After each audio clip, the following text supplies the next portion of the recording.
The living room buzzed with the usual forced laughter and chatter of my relatives, but my heart pounded in my chest. My father's voice cut through the noise like a whip. "Sophia, stand up," he barked. All eyes turned to me.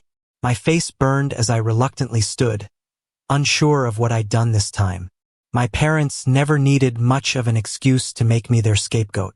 My harmless prank, announcing a fake inheritance check at dinner, was the perfect trigger. "You thought that was funny?" my father demanded, his face red with anger. "Embarrassing us like that in front of the whole family?" "It was just a joke," I stammered, my voice trembling. "I didn't mean." "You didn't mean?" My mother's voice was sharp, cutting through me like a blade. "Do you think this family is a joke, Sophia?" Before I could respond, my father grabbed a length of cord from the corner. My stomach dropped as he stormed toward me. "Sit down," he yelled, pointing at a chair in the middle of the room. Humiliated, I sank into the chair as he tied my wrists tightly. The rope bit into my skin, and I fought back tears. Laughter and murmurs rippled through the crowd of relatives. My younger brother, Liam, leaned against the wall, his arms crossed and a smirk on his face. "This," my father announced, gesturing toward me, "is what happens when you disrespect this family." The humiliation was unbearable. I bit my lip, refusing to cry in front of them. My parents' voices blurred into background noise as they continued to berate me. I wished the ground would swallow me whole. Then the door slammed open. The sharp sound silenced the room. Standing in the doorway was a man I hadn't seen in years, my Uncle Richard. Dressed in a tailored suit, he looked like he didn't belong in the chaos of this house. His piercing gaze swept over the scene, lingering on me and the ropes around my wrists. "What the hell is going on here?" he demanded, his voice low and dangerous. My father straightened, his bravado faltering for the first time. "Richard, this doesn't concern you." Richard stepped into the room, his presence commanding. "It does now." The tension in the room was suffocating as Richard strode toward me. He crouched in front of me, his expression softening. "Are you okay, Sophia?" I nodded, though my throat was tight with unshed tears. Richard stood, turning to face my parents. "Untie her," he said, his voice cold and unyielding. "This is discipline," my mother argued. "She needs to learn." "Discipline?" Richard's voice rose slightly, his anger barely contained. "This isn't discipline. This cruelty." My father hesitated, but Richard's glare left no room for argument. Grumbling under his breath, he loosened the ropes around my wrists. My arms fell free, and I rubbed at the red marks left behind. Richard turned to me. "Go pack your things." "What?" My mother's voice rose in disbelief. "You can't just take her." "Oh, I can," Richard said, his tone icy. "And I will. You've proven you don't deserve her." "You don't understand," my father started, but Richard cut him off. "No, Peter. I understand perfectly. I've watched you and Amanda tear her down for years. That ends today." My parents exchanged a panicked look. They knew they couldn't challenge Richard. His wealth and influence far outweighed theirs, and they relied on him too much to risk alienating him completely. "This is a mistake," my mother hissed, her face twisted with anger. "The only mistake," Richard said, his voice calm but firm, "is the way you've treated your daughter." He turned back to me, his expression softening again. "You're coming with me. You don't belong here." I followed Richard out of the house, my steps hesitant at first, then quicker as the weight of the room behind me lifted. The cold night air hit my face like a breath of freedom. His sleek black car waited in the driveway, its headlights cutting through the darkness. As we reached the car, Richard opened the passenger door for me. "Get in," he said, his tone firm but kind. I slid into the seat, my heart pounding in my chest. Behind us, my parents stood on the porch, my mother's face twisted in fury while my father looked stunned, his usual bravado stripped away. Liam peeked out from behind them, his smirk gone, replaced by something that almost looked like regret. Richard climbed into the driver's seat and started the engine. The roar of the car drowned out the murmurs from the porch as we pulled away. I glanced back once, just once, to see my mother's silhouette shrinking into the distance. And then they were gone. "You don't need to look back anymore," Richard said, his voice steady. "You're free now." Richard's estate was like stepping into a different reality. The house stood tall and majestic, surrounded by manicured gardens that seemed to stretch endlessly. The sleek architecture gleamed in the moonlight, and the warm glow from the windows made the mansion feel alive. "This is your home now," Richard said as he unlocked the front door and led me inside. The interior was even more breathtaking. High ceilings, polished floors, and walls lined with bookshelves and art. Yet, for all its grandeur, the house didn't feel cold or imposing. Felt safe. "Come on," Richard said, gesturing for me to follow him up the staircase. He showed me to a spacious guest room with a soft bed, a desk by the window, and a view of the sprawling gardens below. "Take your time settling in," he said. "We'll talk in the morning." As he left, I sat on the edge of the bed, overwhelmed. The events of the night replayed in my mind. The humiliation, the anger, and then Richard stepping in like a shield I never knew I had. For the first time in years, I felt a flicker of hope. The morning sun poured through the windows, bathing the room in golden light. For a moment, I forgot where I was. Then the memories of the previous night came rushing back. I found Richard in the dining room, seated at a long table set with breakfast. He glanced up as I entered, a warm smile spreading across his face. "Good morning," he said. "Did you sleep well?" I nodded, though my sleep had been restless. "Thank you for everything." He waved a hand dismissively. "You don't have to thank me, Sophia. What they did to you was wrong. It's my job to make sure you're safe now." As we ate, Richard began to ask me questions. Gentle, probing questions about my interests, my dreams, the things I'd never had the chance to explore. For the first time, someone wanted to know who I was, not who they wanted me to be. "What do you love?" he asked. I hesitated, the question catching me off guard. I used to love writing, I admitted. When I was younger, I'd write stories all the time. But my parents said it was a waste of time. Richard's expression darkened, but his voice remained calm. They were wrong. If writing makes you happy, you should do it. A few days later, Richard sat me down in his study. "I've been thinking," he said. "You've been through a lot, Sophia. More than anyone should have to. I want you to consider therapy." Therapy. The word felt foreign, almost taboo. My parents had always dismissed mental health as an indulgence for the weak. But Richard's tone wasn't dismissive. It was caring, encouraging. "I know it's a lot to think about," he continued, "but it could help. You don't have to carry this alone." I hesitated, but something in his voice reassured me. "Okay," I said finally. "I'll try." Richard arranged for me to see Dr. Elena Carter, a therapist he trusted. Her office was cozy and inviting, a stark contrast to the sterile, intimidating spaces I'd imagined therapy to be. During our first session, she let me talk at my own pace, her gentle demeanor putting me at ease. "I've always felt like I wasn't enough," I admitted, my voice barely above a whisper. "No matter what I did, it was never good enough for them." Dr. Carter nodded, her expression kind but serious. "That's a heavy burden to carry. But it's not yours to bear, Sophia. Their treatment of you says more about them than it does about you." Her words lingered with me long after the session ended, planting the first seeds of healing. With therapy giving me the tools to process my pain, Richard encouraged me to dive back into writing. He set up a small writing nook in my room, complete with a new laptop and shelves stocked with books on storytelling and creativity. "Consider this your space," he said. "No pressure. Just write what feels right." At first, the words came slowly. I hadn't written in years, and the blank page felt intimidating. But as I let myself sink into the process, something shifted. Writing became a refuge, a way to process my emotions and reclaim my voice.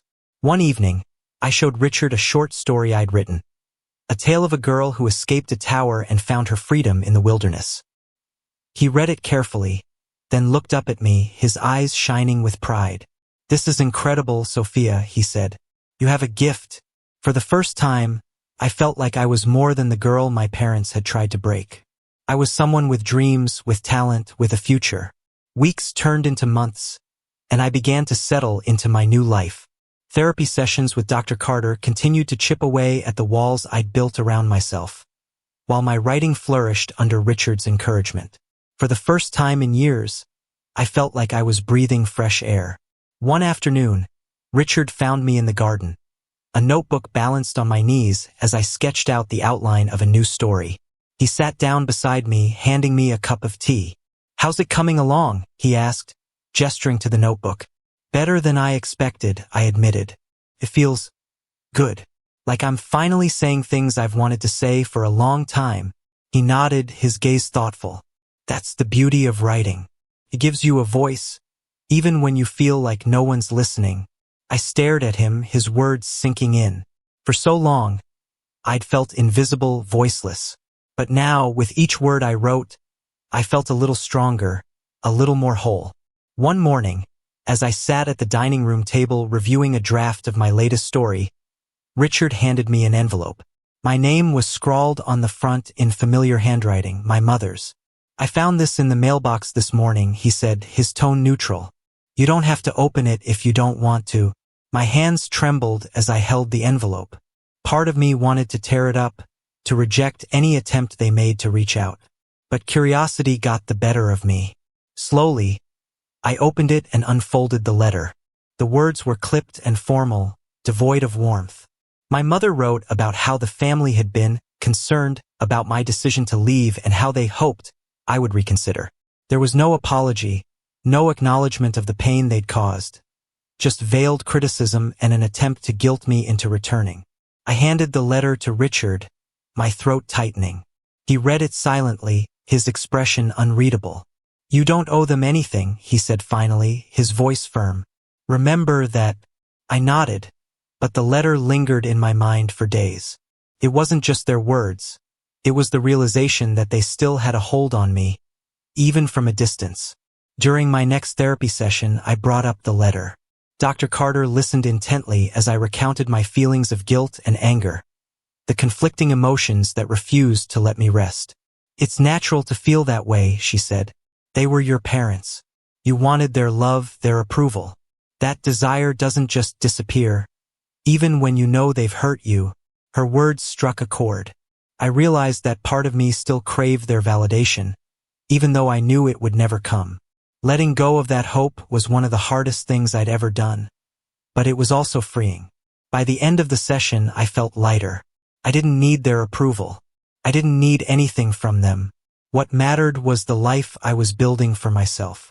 As the weeks went on, I poured my emotions into my writing. Richard, ever the supportive mentor, encouraged me to submit one of my stories to a local writing competition. The idea terrified me, but his unwavering confidence in me gave me the push I needed. To my shock, my story won first place. The prize wasn't just a cash award. It was the validation I'd never received from my parents. My work was good. I was good. At the award ceremony, Richard beamed with pride as I accepted the trophy. "This is just the beginning," he said, his voice filled with conviction. "You have so much more to give." The high of the award win was tempered by an invitation that arrived shortly afterward, a request for me to attend a family gathering at my parents' house. At first, I wanted to ignore it, but Richard convinced me otherwise. "You don't have to go for them," he said. "Go for yourself. To show them who you've become." The thought of stepping back into that house filled me with dread. But he was right. I wasn't the same person they'd tied to a chair and humiliated. I was stronger now. When I arrived, the atmosphere was as tense as ever. My mother greeted me with a tight smile, while my father barely acknowledged my presence. Liam, as usual, wore his signature smirk. Dinner was a quiet affair, the conversation stilted and uncomfortable. But as the plates were cleared, my father finally broke the silence. "So," he said, his tone dripping with sarcasm, "I hear you've been living it up with Richard. Must be nice to have someone else pay your way." I took a deep breath, steadying myself. "Actually, I've been paying my own way. I'm in a writing program, and I just won a competition for one of my stories." My mother's fork clattered against her plate, and she shot me a sharp look. Writing? That's not a real career. It is for me, I said firmly. And I'm good at it. Richard, who had been silent until now, leaned forward. She's better than good. She's exceptional. You should be proud of her. The room fell silent, the power dynamics shifting in an instant. My parents, for all their bluster, had nothing to say. For the first time, I felt like I had control. Walking out of my parents' house that evening felt like shedding a heavy burden. The air outside was crisp and cool, a stark contrast to the suffocating tension inside. Richard walked beside me, his hand resting briefly on my shoulder as if to remind me that I wasn't alone. You handled that well, he said as we got into the car. Thanks, I replied, my voice quieter than I expected. The truth was, I wasn't sure how I felt. Confronting them had been empowering, but it also left a hollow ache in my chest, a reminder of what could never be. They didn't win, Richard added as he started the engine. Remember that. I nodded, watching the house grow smaller in the rearview mirror. For the first time, I felt like I could truly leave them behind. The confrontation with my parents ignited a fire in me. For years, I'd let their voices drown out my own, but now I was determined to speak louder than ever. I poured myself into my writing, using the pain and triumph of my journey as inspiration. Richard noticed my growing focus and suggested I try something bigger, a novel. It's time, Sophia, he said one evening as we sat in his library. You've proven you can tell a story. Now tell your story. The idea terrified me. A novel felt monumental, almost impossible. But Richard's confidence in me was infectious, and soon I found myself sketching out ideas. The story would be deeply personal, a fictionalized account of my escape from the chains of my family and the rediscovery of my identity. Writing the novel was both exhilarating and exhausting. I spent hours at my desk, weaving together fragments of memories and emotions into a cohesive narrative. Some days the words flowed easily. Other days, I stared at the blank screen, paralyzed by self-doubt. Richard became my greatest cheerleader. He checked in on me regularly, offering encouragement and feedback when I felt stuck. Remember why you're doing this, he said one evening. This is your story. No one else can tell it. Those words carried me through the toughest moments, and after months of hard work, I finally completed the first draft. It wasn't perfect, but it was mine. Richard's influence extended beyond emotional support. Using his connections, he introduced me to a literary agent who agreed to review my manuscript. The agent's feedback was constructive but firm. The story was powerful, but it needed refining. I dove into revisions with renewed energy, determined to make the story as strong as it could be. Each change felt like chiseling away at a rough stone, revealing the beauty underneath. As I worked on the novel, I found myself processing more of my past. One afternoon during therapy, I shared a pivotal moment from my childhood, a time when I had tried to stand up for myself, only to be shut down by my parents. They made me feel like I was wrong for even trying, I said, my voice cracking. Dr. Carter nodded thoughtfully. And yet, you're here now. You tried then and you're trying now. That resilience is what brought you to this point. Her words resonated deeply. I wasn't just writing a story. I was reclaiming my voice, my agency, my life. After months of revisions, I submitted the final manuscript to my agent. The waiting period was agonizing, but Richard reminded me to trust the process. You've already done the hardest part, he said. Now let it find its place. When the call finally came, I could hardly believe it. A major publisher wanted to pick up my novel. I felt a surge of emotions, joy, disbelief, and a quiet sense of triumph. My story was going to be out in the world, where it could inspire others who had felt silenced. The day the contract was signed was surreal. Richard was there with me, his pride evident in the way he smiled and clapped me on the back. This is only the beginning, he said. The publisher scheduled a release date, and the promotional process began. Interviews, photo shoots, and marketing meetings filled my days, but none of it felt overwhelming. I was telling my story, and that made it all worthwhile. News of my book's release reached my parents quickly. One evening, Richard handed me another letter. This time it was from my father. The letter was surprisingly brief. He congratulated me on my success but couched it in backhanded compliments, calling my work unexpected and lucky.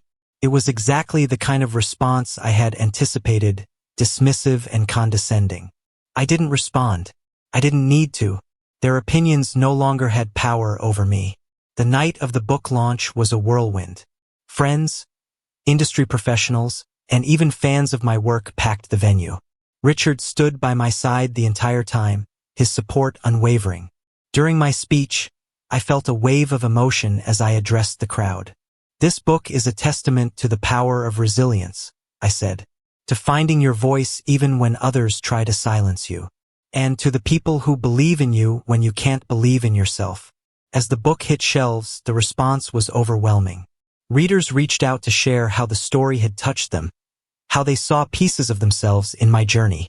Each message felt like a victory, not just for me, but for everyone who had ever felt unseen. As my book climbed the bestseller lists, I found myself thrust into a spotlight I never expected. Media outlets requested interviews, and invitations to speak at events poured in. At first, the attention was overwhelming, but Richard helped me navigate it with his characteristic calm. "You're here because you earned it," he reminded me one evening before a live interview. "Don't let anyone make you feel otherwise." Those words became my anchor as I faced the questions about my upbringing, my journey, and the message behind my book. I was honest, though I chose my words carefully, never naming my parents directly. It wasn't about exposing them, it was about telling my story. The more I spoke, the more I felt my confidence grow. I wasn't just sharing my experiences. I was reclaiming them, shaping them into something meaningful. One evening, as I prepared for a book signing event, my phone buzzed with an unfamiliar number. Hesitantly, I answered. "Sophia?" The voice on the other end was hesitant, uncertain. It was Liam. "What do you want?" I asked, my tone sharper than I intended. I've been reading your book," he said. I didn't see things the way you did." His words took me off guard. For years, Liam had been my parents' golden child, complicit in their favoritism. Hearing him acknowledge my pain felt surreal. "I'm not looking for an apology," I said. "If that's what this is about." "It's not," he replied quickly. I wanted to say that I'm sorry for how I treated you, for not standing up for you when I should have." The sincerity in his voice was undeniable, and for the first time, I felt a sliver of understanding between us. "Thank you," I said softly. "That means more than you know." Liam's apology marked the beginning of a tentative relationship between us. He admitted that living up to our parents' expectations had been suffocating in its own way. "I didn't realize how much of myself I was losing," he said during one of our conversations. His words resonated with me, and I found myself forgiving him, not just for his complicity, but for his own struggles. We weren't the same people we had been under our parents' roof, and that realization gave us a chance to start anew. Months later, another letter arrived from my parents. This one was different. It wasn't filled with backhanded compliments or veiled criticisms. It was a rare acknowledgement of their actions, written in shaky, uncertain handwriting. "We didn't realize how much we hurt you," my mother wrote. "We thought we were doing what was best. But now we see how wrong we were." The letter stirred a complex mix of emotions: anger, sadness, and a faint glimmer of hope. It wasn't a perfect apology, but it was something. When I showed the letter to Richard, he studied it for a long moment before speaking. "It's up to you whether you respond," he said. "But remember, forgiveness doesn't mean forgetting. It means freeing yourself from their power." I chose not to respond. Not because I hated them, but because I didn't need anything more from them. Their acknowledgement, however imperfect, was enough. I had moved on and I wasn't going back. In therapy, Dr. Carter helped me unpack the letter and the emotions it stirred. "Closure isn't something they can give you," she said. "It's something you give yourself." Her words stayed with me, and over time, I felt the weight of my past lift.